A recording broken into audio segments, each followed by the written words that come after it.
Halo teman-teman semua, ini Halo.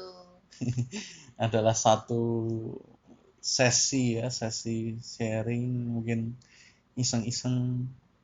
Kenapa Bin kita bikin sesi ini? Hmm, Ya jadi eh, saya dan Andreas pingin bikin suatu sesi di mana kita kayak ngobrol santai atau bincang-bincang bersama ya soal batin karena sebenarnya kalau di rumah kan kita udah sering kan ngobrol soal Mm-mm. batin kan kayak di antara kita sendiri. Nah, terus kita sama-sama berpikir gimana ya cara untuk sharing ini ke teman-teman semuanya. Nah, jadi pertama alasannya gitu. Ya, jadi ya itu sebenarnya kan obrolan-obrolan yang sebenarnya saya dan Winnie, istri saya, selalu obrolkan di rumah. Setiap hari kita selalu berbicara tentang batin, khususnya batin manusia, tapi juga sebenarnya batin semuanya, human mind atau mind and its manifestation. Jadi batin ini pengertiannya luas sekali, eh, sesuatu yang membuat semuanya ini ada ya, termasuk pikiran, perasaan, emosi, persepsi, banyak hal, dan ya semoga ini bisa menjadi berkah buat orang yang mendengarkan. Tapi sebenarnya basically kita akan yang ngobrol aja sih, dan Mm-mm. nanti akan dimasukkan YouTube, Ya. Spotify, apa itu ya nanti sesuai dengan dorongan Mm-mm. hati kita. Ya. Nah, kali ini Pertama kali ya ini ya. perdana ini mau ngomong apa gitu.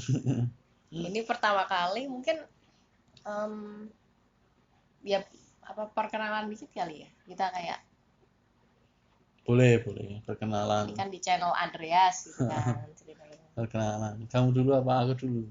Hmm, ya, adalah maksudnya ya, selamat datang di channel Andreas Anaya. Andreas Pas Olivia. Terus kalau biasanya yang lebih sering di channel ini memberikan konten itu kan Andreas nih.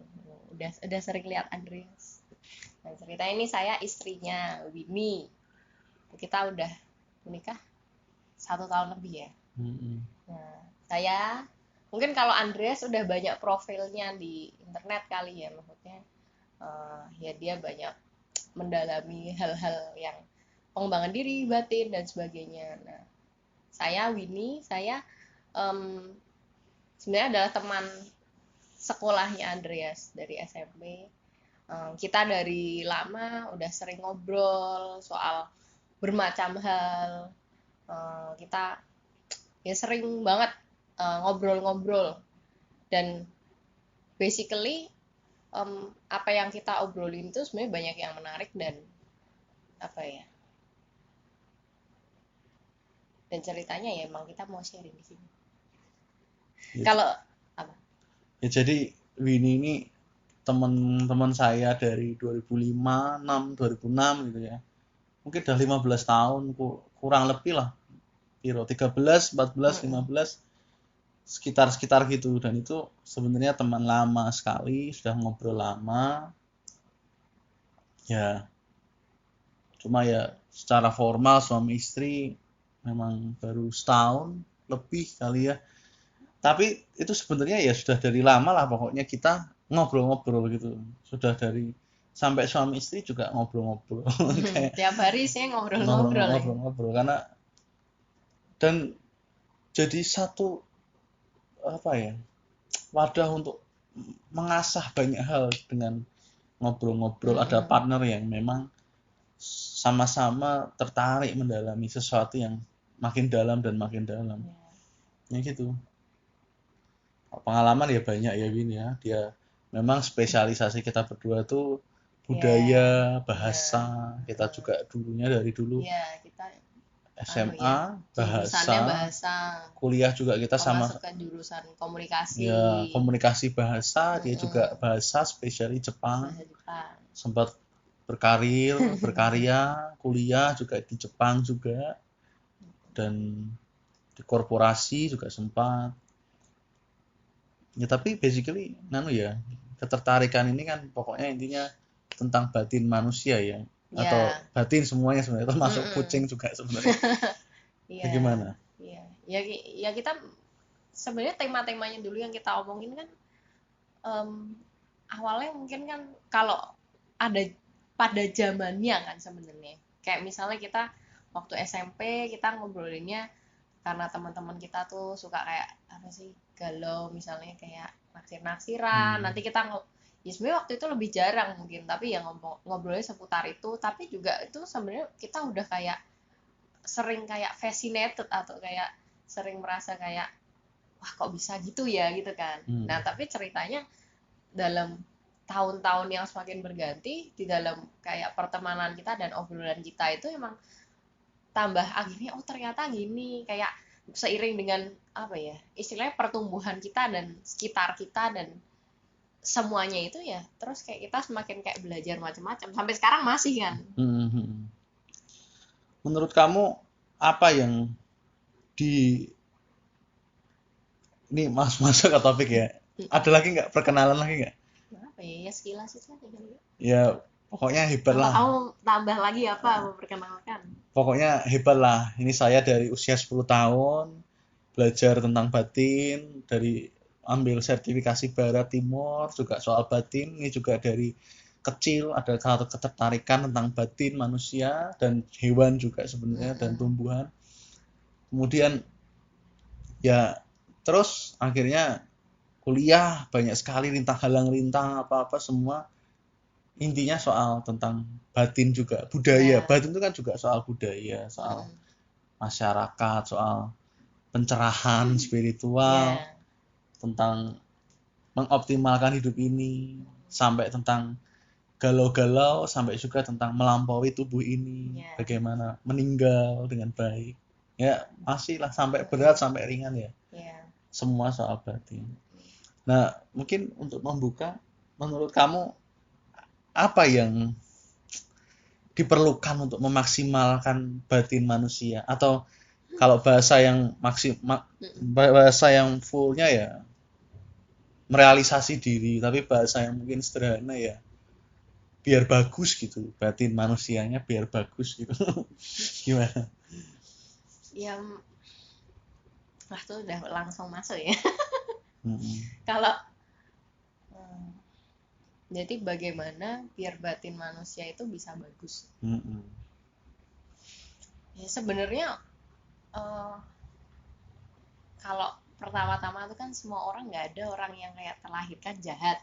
Semua Mm-mm. orang itu eh, apa ya? Nggak ada orang yang hakikatnya wah dia jahat atau kayak wah dia ini orang baik gitu. Nah kalau secara apa ya? Secara kayak em, relatif atau kayak kacamata umum atau society mungkin ada kayak wah dia dasar anak anak haram lahir di luar nikah tuh dia jelek kan ada gitu kan tapi kita mesti tahu dulu bahwa orang itu hakikatnya dia dilahirin nggak ada yang jelek nggak ada yang Mm-mm. kayak dilahirin terus kayak dia manusia yang tidak layak atau nggak usah manusia lah dia adalah hewan yang tidak layak itu sebenarnya nggak ada semuanya Iya. sebenarnya udah baik gitu dan kalau menurutku itu ya sebenarnya kita kayak selalu ada undangan untuk kayak eh, mendalami batin itu lebih lebih lebih dari kita ya lahir itu sampai sebenarnya endless sih.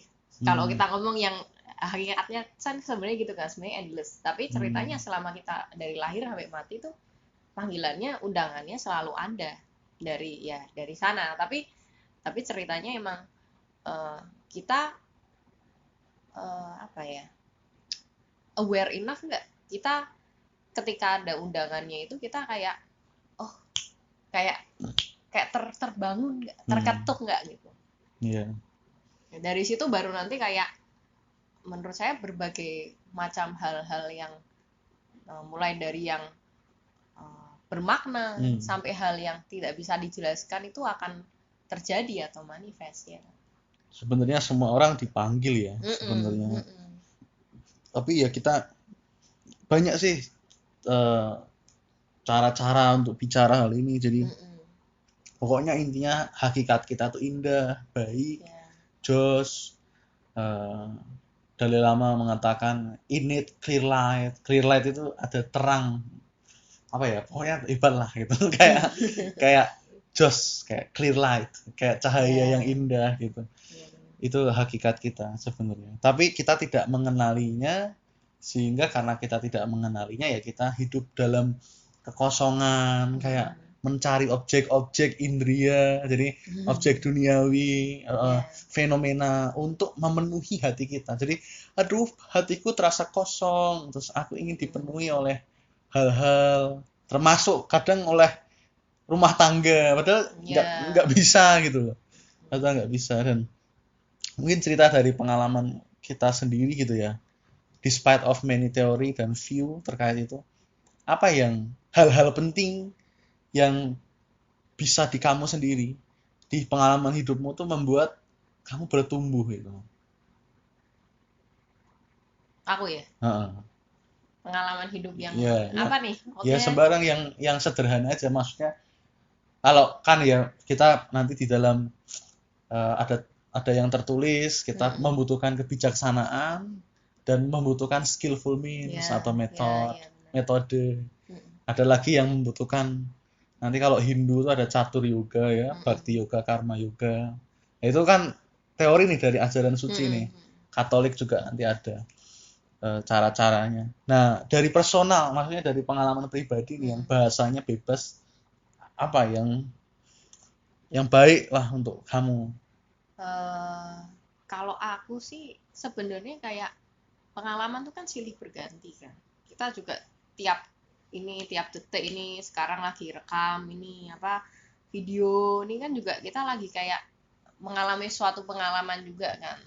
Dan itu sebenarnya kayak kan terus-terusan gitu loh. Dan sebenarnya dari kayak pengalamannya sendiri kan kadang orang ada yang apa ya, maksudnya dia nanti sehari-hari banyak pekerjaan ya kan, orang umumkan kan zaman sekarang mencari uang, produktif, kita harus kayak apa menghidupi kita kayak cari uang ini demi keluarga apa kan, ada itu hal yang umum.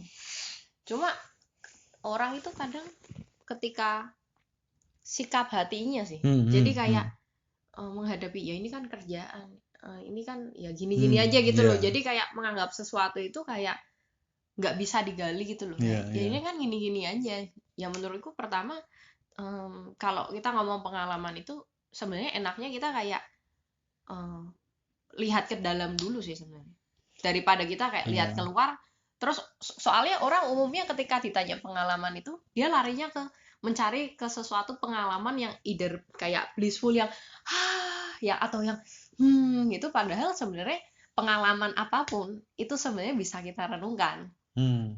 Iya kan, Dre? Berarti anunya kalau pakai kata, kita sering sepakat dengan kata-kata Socrates ya, hidup yang tidak dikaji tidak layak dihidupi. Unexamined life is not worth living, gitu kan. Ya gitu ya.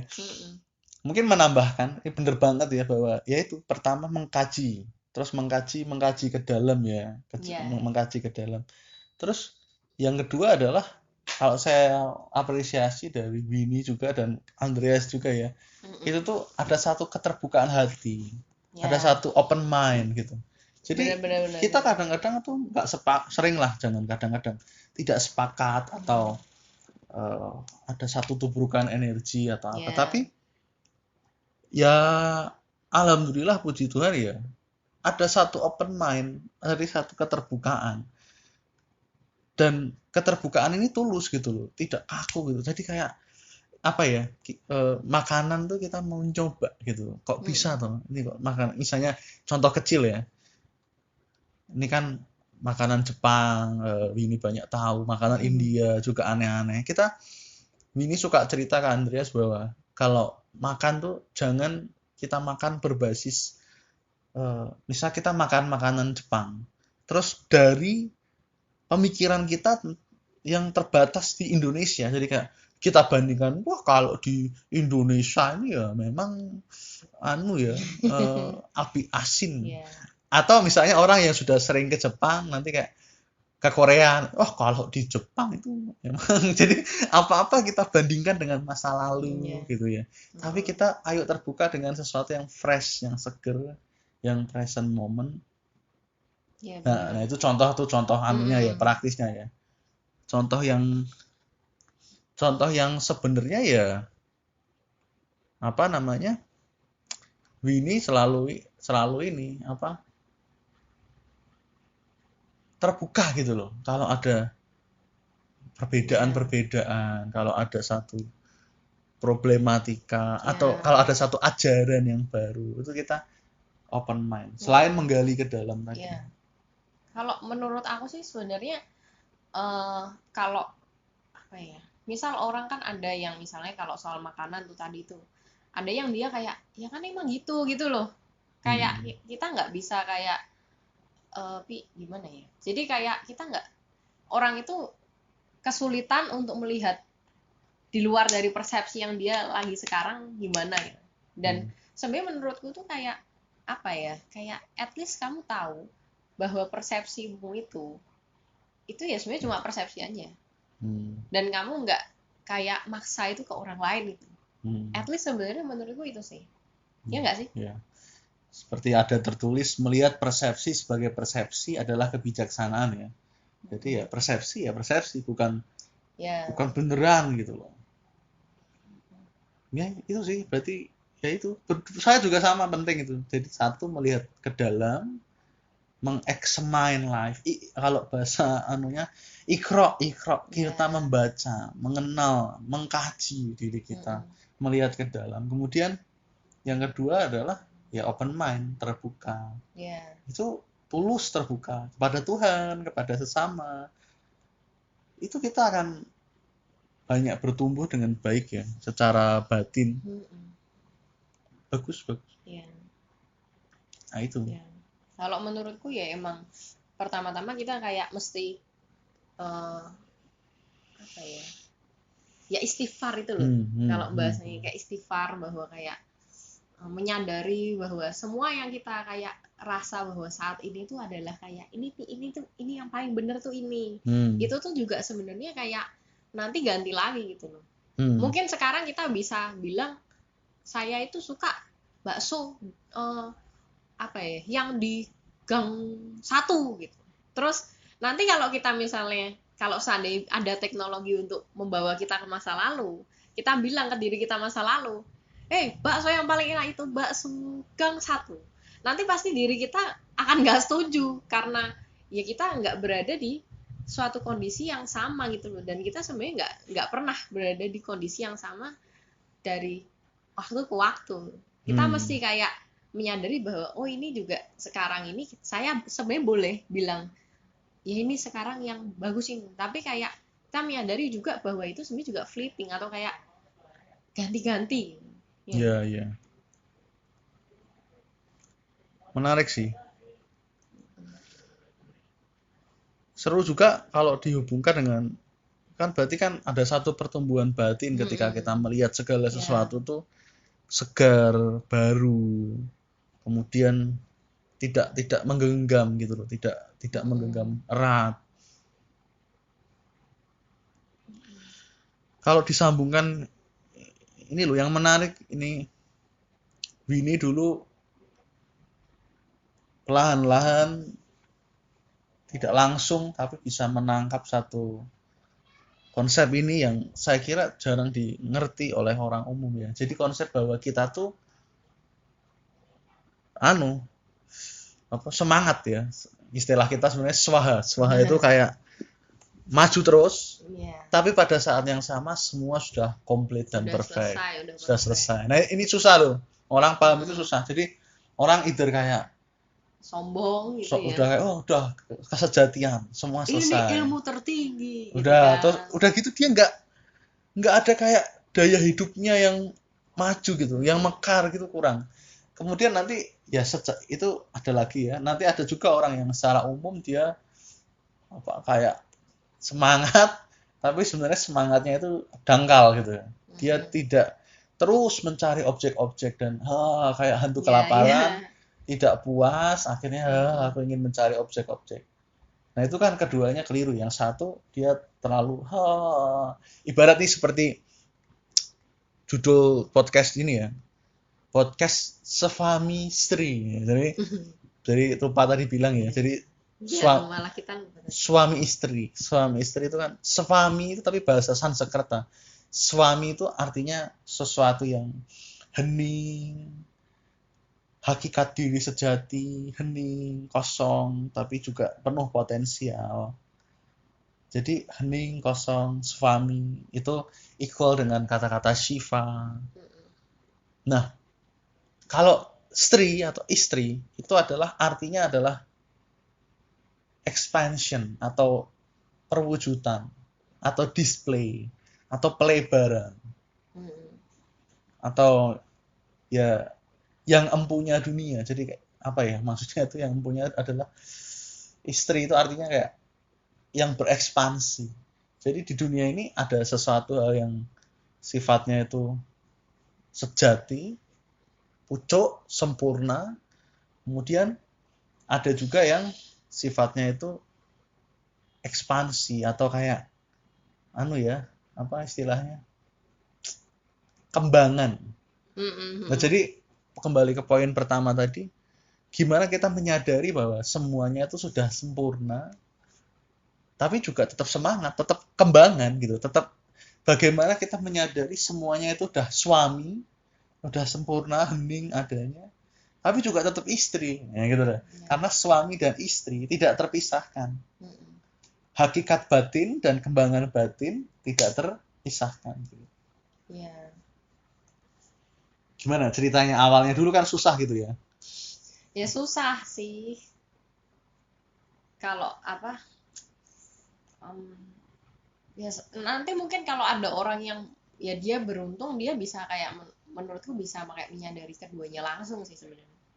Cuma ya gimana manusia pada umumnya itu emang dia akan ya pergi awalnya dari polar yang satu, dia akan ya kalau contoh aja misal orang dia dari rajin terus nanti kayak bahasa kita burn out atau kayak dia kayak kelelahan terus dia kayak jadi malas. Terus dia kayak malas, dia burn out juga sambil jadi malas. Terus dia kayak jadi rajin lagi, malas lagi, rajin lagi, malas lagi. Dan sebenarnya kalau hal yang tadi kamu bilang soal kayak sefami itu atau sesuatu yang ground basis itu orang itu malah justru sebenarnya nggak banyak yang nggak sadar.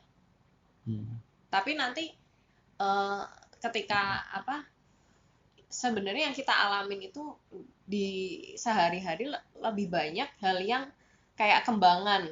Nah, tapi nanti orang itu dia pergi ke dasar itu, dia kayak ya apa ya, kayak umumnya orang bergembira kan. Soalnya kan ketika dia melihat sesuatu kayak oh ternyata nih puzzle-nya kayak ini gitu loh, kayak ini yang membuat ini make sense. Itu udah kayak berapa persen terpenuhi dia kayak rejoice.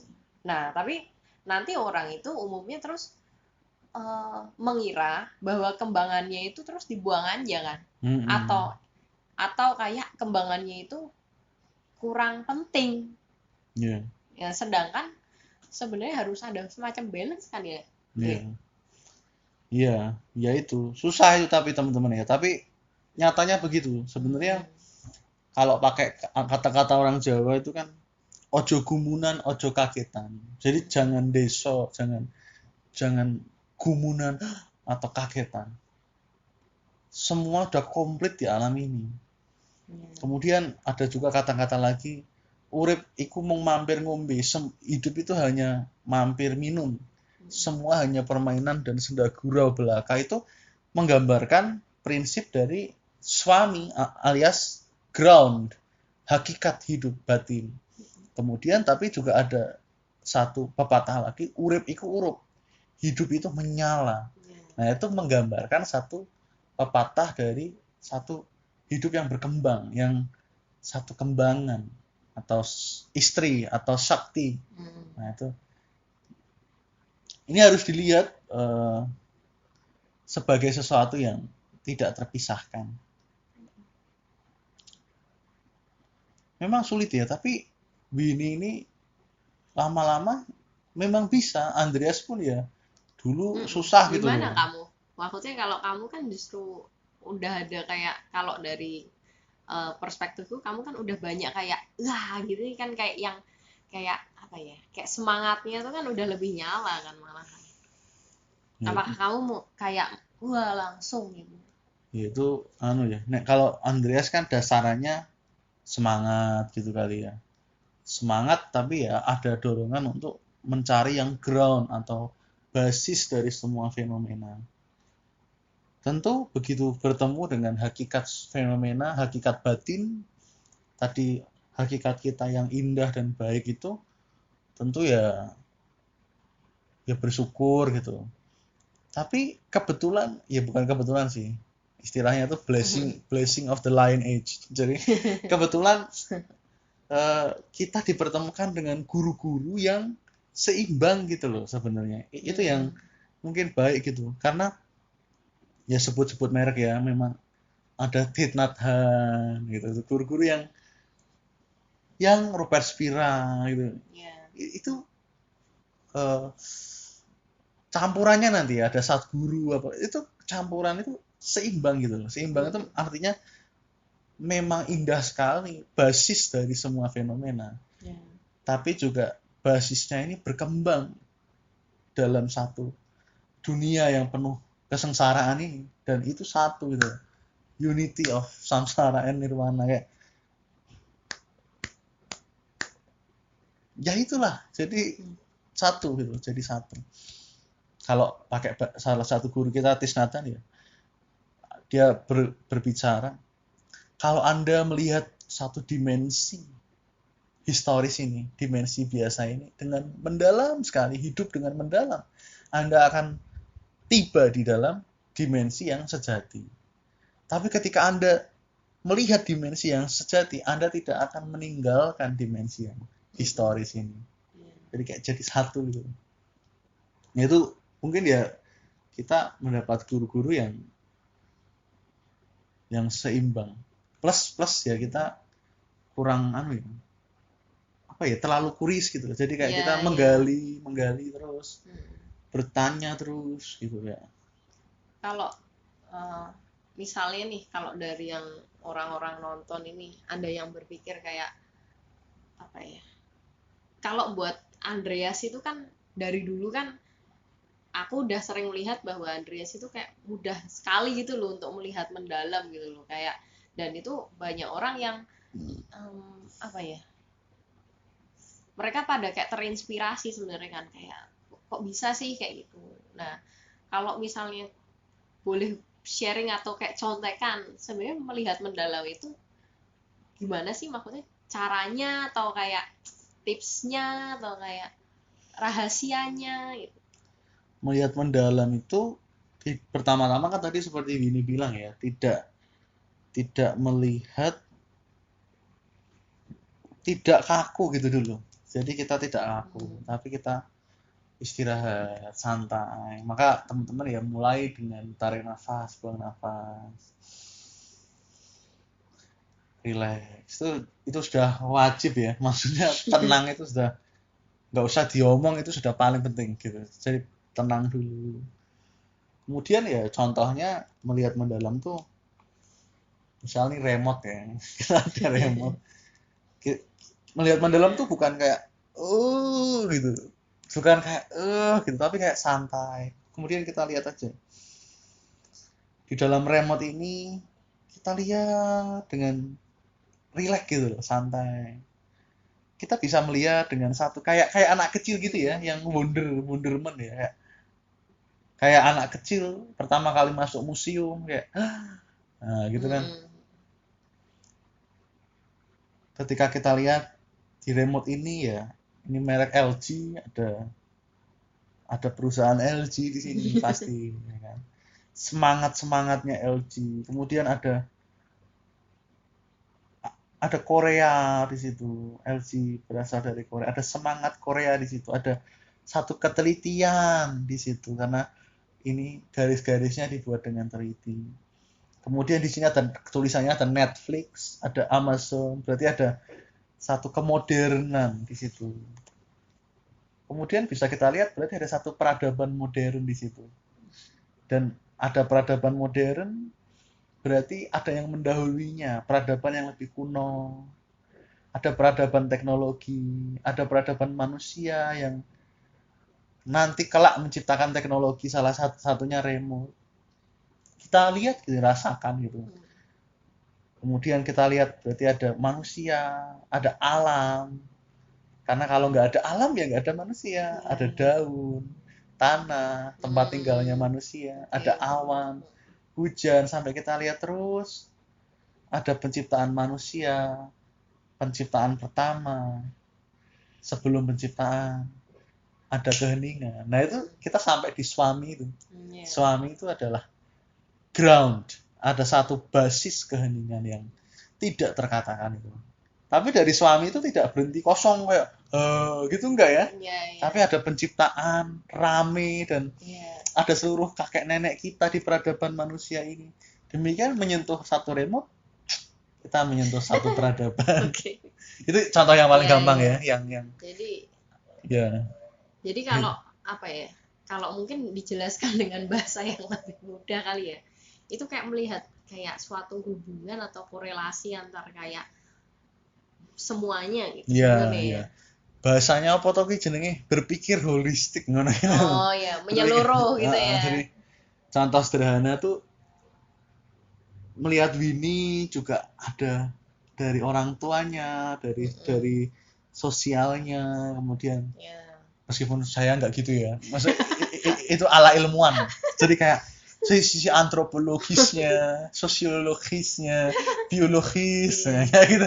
Tapi saya lebih kayak yang tadi sih. Jadi kayak langsung aja. Cuma sebenarnya boleh kan, tapi kan jangan asal menurutku jangan asal stuck gitu kan. Kayak menurutku kayak nanti akhirnya melihat bahwa semuanya ini kan berhubungan, nggak ada yang terpisah. Dan kalau orang nanti masih kayak mikir ya ini beda, beda tuh mungkin in the sense of ya iya dong, air sama api beda dong, beda di karakteristiknya. Tapi ya emang kita bisa bilang bahwa kalau suatu hal itu dihilangkan, itu tuh nanti yang lain juga hilang juga sebenarnya, iya kan? Jadi kayak ada suatu kayak gambaran besar, kita nggak lihat yang di kayak apa ya, kayak mungkin kita kan asalnya dari Semarang, terus kita melihat bahwa ya kota Semarang itu ya kita ini ya kayak udah kayak apa ya,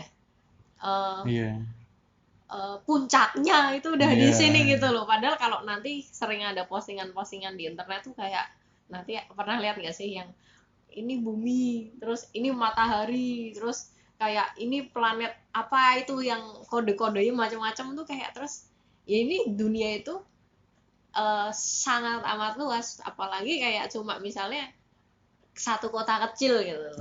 Dan ya emang mungkin ada suatu kadang orang kayaknya ada ketakutan ya, tapi Andre untuk kayak maksudnya explore ke situ kayak saya takut gitu. Ya, melihat open mind itu sebenarnya juga melibatkan rasa kita. Kami berdua sering berpraktek hal ini ketika makan ya. Jadi itu makan itu kan nggak dipikir-pikir gitu. Bukan kayak ini secara antropologis berasal dari tipe spesies yang ini, itu bukan gitu makanya, tapi kayak dirasain gitu loh, kayak makan gitu kita rasakan. Memang gak usah kita pikir-pikir, wah ada tanah, ada padi, ya itu awal-awalnya mungkin boleh, tapi kita rasain aja bahwa memang di nasi kita ada padi, ada tanah, ada matahari, kita rasain aja. Kayak minum, kayak apa ya merekam video ada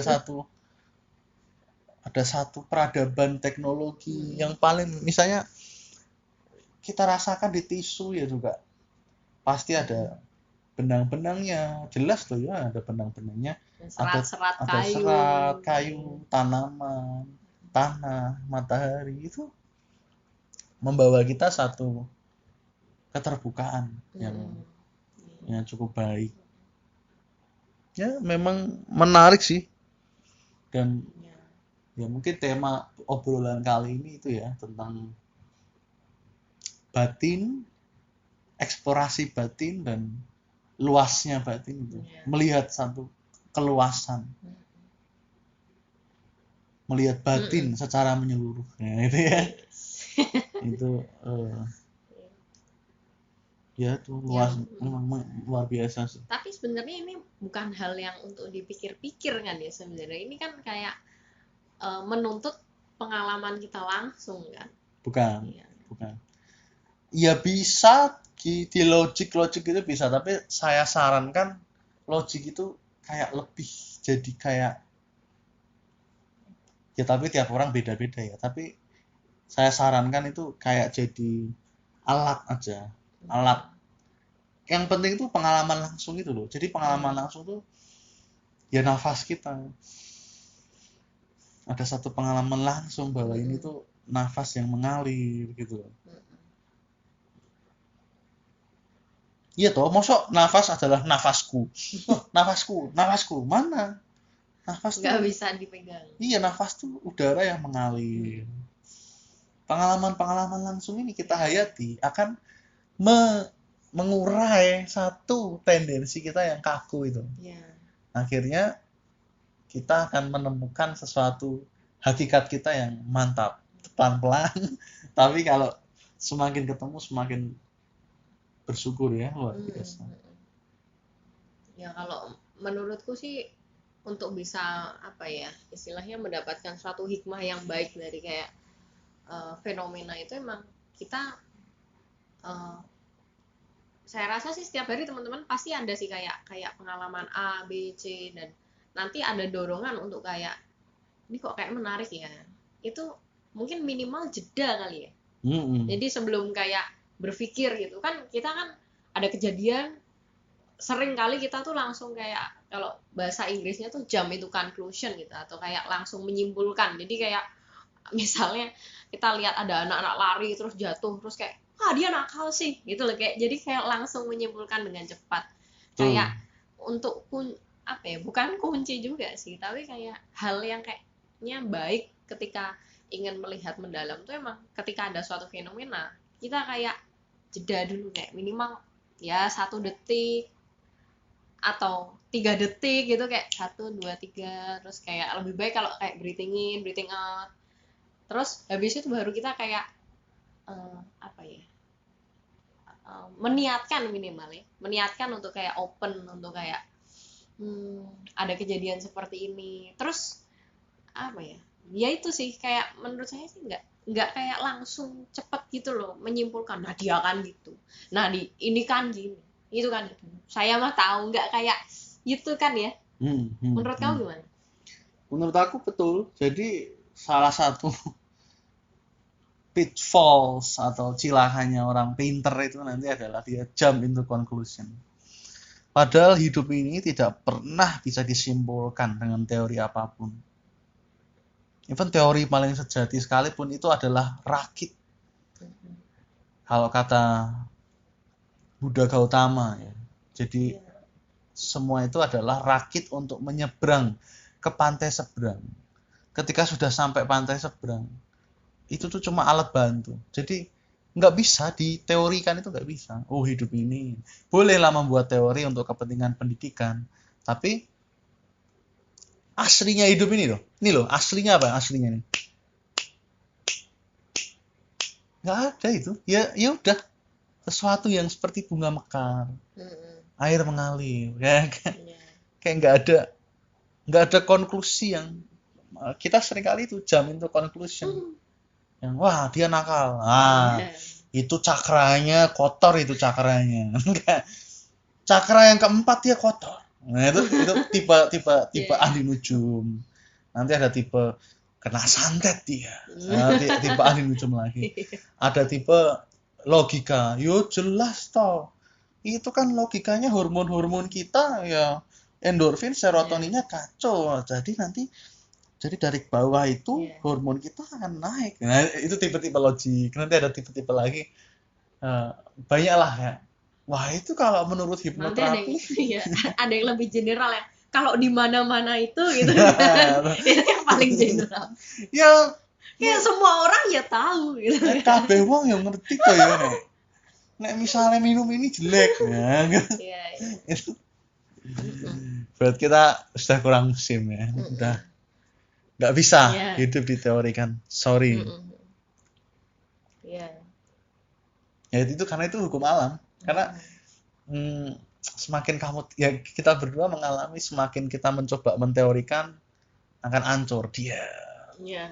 ancur lagi dia gitu. Dan Mm-mm. ya kita akan diajak oleh Tuhan untuk nggak ada teori gitu, kayak nggak ada teori tapi bukan kayak zombie. Nggak, bukan, nggak ada Mm. teori tapi kayak Iya. bahkan setiap detik bisa come up satu teori yang baru juga Benar. boleh gitu. Jadi kayak Iya.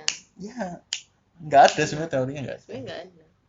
Ya umumnya kita emang kalau melihat fenomena itu eh, kita langsung istilahnya kalau Buddha ya itu monkey mind-nya tuh langsung kayak mangap gitu loh, langsung kayak langsung kayak dia punya kayak teori gitu. Dan selain jeda ya mungkin kayak eh, orang kadang kan even banyak kan yang kayak pikirannya muncul itu nanti either dia kayak haha itu menurut saya, atau kayak dia kayak apa sih, kayak aversi, dia kayak Hmm. nggak boleh mikir gitu, ya ampun ya ampun, astagfirullah, kan ada yang mikir gitu kan. Iya. Itu kayak ya menyadari bahwa ya itu uh, kita kan kayak sebagai manusia ada kayak semacam format gitu kan, kayaknya bahwa Hmm. kayak Hmm. karena itu ya pengaruh budaya segala apa tuh langsung munculnya itu, dan kita kayak ya menyadari aja bahwa kayak uh, apa sih itu sebenarnya, atau Hmm. menginvestigasi itu gitu kan sebagai minimal kan. Iya. Itu tidak akan rugi sahabat-sahabat semua ya, itu karena ya itu Socrates tadi ya, kita kembali ke awal, unexamined life is not worth living. Hmm. Hidup yang tidak dikaji tidak layak dihidupi. Hmm. Dan mengkaji itu bukan untuk membuat satu teori, tapi Ya. sebenarnya mengkaji itu untuk hidup sehidup-hidupnya, untuk life, benar-benar kayak menikmati matahari, air, dan merayakan semuanya ini gitu. Mantap. Dan ya beruntung ya kita ngobrol-ngobrol gini, saya memilih ada teman yang bisa mengobrol bersama. Dan ya itu, dan Ya, nanti setiap orang ada kayak ya dorongannya masing-masing kan. ada, nanti kita akan bahas di video-video berikutnya tentang dorongan hati, tentang present moment, tentang suara, tentang Ya. banyak lah, kita akan sering gitu ngobrol-ngobrol gitu ya. Dan ya hampir tiap hari sebenarnya kita ngobrol-ngobrol. Kalau kita lagi ada dorongan, nanti kita live kan atau kita podcast kan. Ya. Oke, teman-teman, terima kasih sudah menyimak di obrolan pertama kali ini tentang luasnya batin dan eksplorasi tentang luasnya batin. Sampai jumpa di podcast atau di video berikutnya, audio berikutnya. Terima kasih ya. Berkah Yeay. mengalir selalu. Kita dedikasikan obrolan ini untuk memberkahi semua makhluk. Terima kasih. Dadah. Ada Mas Adi. Oh ya. Iya. Ini nih. Heeh.